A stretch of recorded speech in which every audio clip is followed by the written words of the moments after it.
കഴിഞ്ഞ വീഡിയോയിൽ ബാക്കി കലാപരിപാടികൾ കാണിക്കാമെന്ന് പറഞ്ഞില്ലേ, ഇതാണ് എൻ്റെ ഫസ്റ്റ് ലുക്ക്. ഈ ലുക്ക് എനിക്ക് ഇഷ്ടപ്പെട്ടില്ലാത്തതുകൊണ്ട് ഇതാണ് എൻ്റെ സെക്കൻഡ് ലുക്ക്.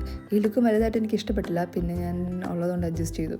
പിന്നെ ഇവിടെ ഗേറ്റ് തുറന്നു തരാനും തള്ളി നീക്കാനും ഞാൻ മാത്രമേ ഉള്ളൂ. ബാക്കി എല്ലാവരും കിടന്നുറങ്ങുക. ഇവിടെ ഉള്ളവരെല്ലാവരും പാതിരാ കോഴികളാണ്. രാത്രി ഉറങ്ങാറില്ല. അതുകൊണ്ട് ഞാൻ ആരെയും ശല്യപ്പെടുത്തിയില്ല.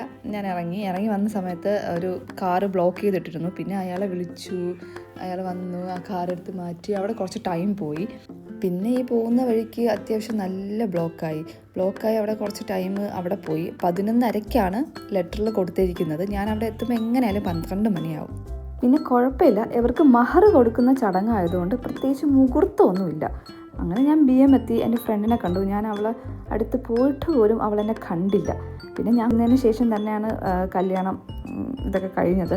പിന്നെ ഇതാണ് എൻ്റെ ഫ്രണ്ട്സ് ഗൈസ്, എൻ്റെ 10ാം ക്ലാസ് മുതലുള്ള ഫ്രണ്ട്സാണ്. പിന്നെ സെലിബ്രിറ്റിയൊക്കെ ഉണ്ടായിരുന്നു, നമ്മുടെ പ്രേംകുമാർ സാറും ഫാമിലിയൊക്കെ ഉണ്ടായിരുന്നു. പിന്നെ അവർക്ക് ഐസ്ക്രീം കഴിക്കണമെന്ന് പറഞ്ഞു. ഞാൻ ഷുഗർ കട്ട, എന്നാലും ഞാൻ പിന്നെ കഴിച്ചു. ഇത്രയേ ഉള്ളൂ. ടാറ്റ ഗൈസ്.